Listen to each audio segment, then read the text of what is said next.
What's up, guys and girls? Today we have a 2019 GMC Sierra Denali. We'll be showing you all what it's about and why it has the best tailgate in the truck industry today. And we'll also be doing a slight comparison test to the Chevy Silverado High Country at the end of this video. A special thanks to Coons Chevy Buick GMC of Clarksville for letting us review these trucks. If you're in the Maryland area and looking for a new ride, be sure to check them out. And a special thanks to Eric for helping us out. He's a great guy and he is clearly passionate about cars. Drop a follow on his Instagram at NotGoodAtMakingNames. Alright, back to the video. Now, to power a truck that's over 6,000 pounds, you need a big engine. And the first thing you'll notice if you want to check out the engine is how aggressive the latch is. Jeez.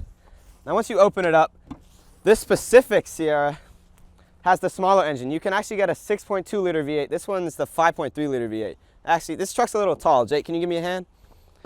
Yeah. I'm only 5'6". Now, under the 5.3 liter hood is 355 horsepower and 383 pound-feet of torque. If you offer the 6.2 liter option, you'll get 420 horsepower and 460 pound-feet of torque. It's a big truck, and that's a big engine. So at the front of the GMC Sierra, you'll see that it has a lot of chrome. GMC trucks are known for their chrome, and this one is no different. It's a little bit ridiculous, but it is kind of growing on me. But at a point where the tow hooks are even chrome, that's just a little too much. The headlights I really like. Moving down to the fog lights, it's a great look with this black plastic trim. It cuts up the chrome and it gives it a great look, and it makes this red color pop. Coming around to the sides of the Sierra, you'll see this beautiful red color. It's red quartz tint coat. It's a $500 option. I highly recommend it. It makes the chrome pop. Now, moving on down here, we have 20-inch multi-dimensional polished aluminum wheels. Very cool. You have your 5.0 V8, as this is the smaller V8 engine. You have this badge on both sides. Now, these mirrors are pretty interesting. It's half chrome and half black plastic. They couldn't have just chosen one. They probably originally had black plastic, and then the GMC was like, no, we need more chrome, so they just slapped that on there. All right, moving around here, we have running boards. They are not power. Kind of unfortunate, but whatever. Now, something I didn't mention earlier was in these wheel arches, you do have this black plastic that matches the running boards and the mirror caps. Kind of a nice touch. I like that. And you do have this weird gap. It's not like a body panel gap. It's just strange. I don't know why they put it there. You do have a foothold to go into your truck. Oh, hey, Colin, I didn't see you there. Now, moving on to the back of the GMC Denali, you got a big GMC badge, a big Denali badge, a little bit smaller, but still big Sierra badge. It's a big truck. It needs big badges, guys. Come on. Moving on to the side, you got these simple taillight designs. I like it. The integrated exhaust system looks really good. It's a little bit weird because the actual exhaust pipe doesn't connect to the tip, but we see that it's very common in 2019. Now, moving to why you buy a GMC Denali, this rear tailgate. It's basically a baby tailgate inside a larger tailgate. There's a lot of configurations you can do, but the main one you want to do is this one to get inside. You put it down, this bigger one down, you press down right here. That drops, you step in, you grab your handle, and you're in your truck bed. This is a luxury truck, and that's a really cool feature. So once you're in the truck bed, you'll notice there's some more badging. You got 2 GMC badges on each side and a big Denali badge, just in case you didn't already know. And you have a rear truck bed camera. We'll show you what that means when we talk about the interior. Besides that, you got your traditional stuff. You got a durable lining in here, adapters and lights. It's a good place to be. So now that we're inside of the Denali, we're going to start by talking about some of the materials and general looks. At this price point, the materials are satisfactory. There's a good amount of leather here in the armrest. The chairs are fairly comfortable. They're perforated leather. It's soft. It's nice. It's a nice place to be. The steering wheel is leather wrapped. The doors have a nice wood along with the center console. It's a nice material. I quite enjoy it. There's a little bit of chrome inside, not as much as the outside. Where I tack this truck is all the plastic in here. There's plastic on the steering wheel. There's this fake metal plastic right here in the center console area. It's just kind of cheap, and I would prefer a nicer quality material. So we're going to turn on the GMC Sierra to talk about some of the technology features, and the first thing we noticed is the start button. First of all, it's in kind of a weird position down here, but not only that, the shape is odd. It's concave, it's almost inverted, it's kind of weird. I'm not sure how to describe it. When you turn it on, you're going to notice that there's a lot going on in this center console. You have two physical gauges along with sort of an electronic screen in the middle that has your normal functions, and it shows you your normal gas, your following distance, if you have your active cruise control, typical stuff to expect.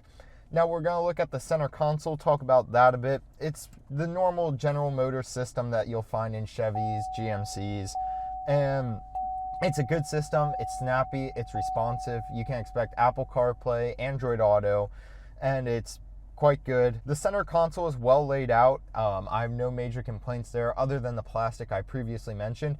One quite interesting thing is that this truck does have toggle switches just like the Ram and the Mustang. I really like how these toggle switches look. I like how they feel. They're much cooler than traditional buttons. Other neat tech features in this truck, you have USB-C outlets, you have wireless charging for your phone. Overall, it's quite well appointed. But none of what I just mentioned is the coolest tech feature in this truck. No, that goes to the mirror. Yes, the humble rear view mirror. Mirrors are important. They show you what's behind you, but sometimes that cluttered window in the back can get in the way, or that tailgate bed. Well, lucky for you, General Motors has thought of this. Simply click a button and your rear view mirror becomes far more useful using that camera in the bed we pointed out. As with many trucks, you have a rather gigantic center console, which has a nice little LED light in it that lights up just about nothing. Something else that's kind of nice is your very small glove box, which opens very quickly. It's almost violent how quickly it opens, but overall, it's adequate. So the back is also very nice for the passengers here. You have that nice wood from the front that carries on back here. You also have more chrome here in the back. Something that's also very nice is you have USB-C, USB-A, and regular power outlets, so no matter what device you have back here, you can charge it up. Another nice tech amenity for your passengers is the Wi-Fi hotspot. For some reason, it supports up to 7 devices in a car that only seats 5, and really, hopefully, the driver's not using any Wi-Fi enabled devices. Something else that's very nice back here is power or heated back seats. You usually only see that feature in high-end luxury cars, and it's nice to see that it's making its way into the luxury truck market as well. Something else you'll notice is I have a lot of legroom back here. This truck's extended 3 inches in wheelbase from last year, and a lot of that room went to the back passengers. I have plenty of room and would have no problem taking a long road trip here. From the side, this is the Silverado. You'll notice that it looks pretty much exactly the same as the GMC Sierra. The only differences from the side really are this high country badge here, the slightly different mirrors. They're a black paint on this instead of the chrome, and the rims are also a Chevy rim instead of a GMC rim. Other than that, they look incredibly similar from the side. They're built on the same assembly line. Now, the biggest difference probably between the GMC and this truck is the rear. You don't get the cool tailgate on the Chevy, but still, weird things do continue from the GMC. You have that weird bumper gap that you have on the GMC on this truck as well, but that makes sense since structurally they're pretty much the same. And one of the other minute differences between the GMC and between the Chevy is the front of the vehicles. Now, I like the Chevy more personally from the front. I think it has a much more interesting design. There's much more going on. It has a better use of chrome, but overall both have nice looking front ends and they're both nice vehicles. So the inside of the High Country is just like the inside of the Sierra, as to be expected. Even the steering wheel is pretty much the same. The only difference is the color of the plastic. One major difference we noticed in here, or two major differences, are the wood trim. It's a different type of wood. And then the other difference that's actually really cool is this button right here. There's one button to put down all 4 windows, which is a super useful feature. The only kind of weird thing, it doesn't put all 4 back up. Kind of weird. Overall, still a nice interior, just like the GMC. So guys, if you like this video, please consider subscribing. We work hard on these. We make them once a week, and we try and make them high quality. Please leave comments telling us how we can do better next time and what you want to see in the future. Again, a huge shout out to Coons of Clarksville, Chevy, GMC, for letting us look at these awesome trucks. Have an awesome week, and subscribe.